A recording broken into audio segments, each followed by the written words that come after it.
The first instability in the instabilities of emulsions is creaming.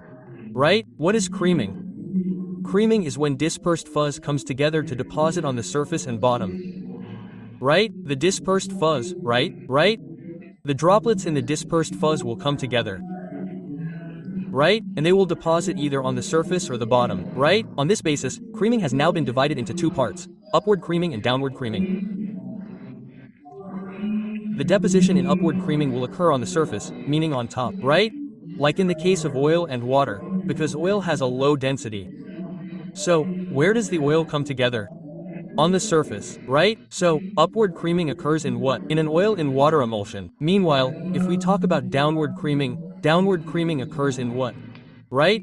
At the bottom, right? So, where will it be at the bottom? In our water in oil emulsion. The water will come together at the bottom, right? Let's see this in the diagram. See how it happens? It happens like this. In upward creaming, the oil particles in the emulsion, right? The oil particles, droplets, will come to the top. In this way, they will come together, so we call this upward creaming, right?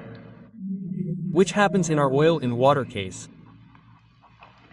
But one thing we have to keep in mind here is that these oil droplets do come together, but they don't mix with each other in creaming, right? They simply come together and deposit, right? If they happen downward, at the bottom, then we call it downward creaming. Right? Then we call it downward creaming. And where does downward creaming occur? It happens in our water in oil emulsions. Right? Now, the rate of this creaming, right? It follows according to Stokes' law. Right? What does Stokes' law say?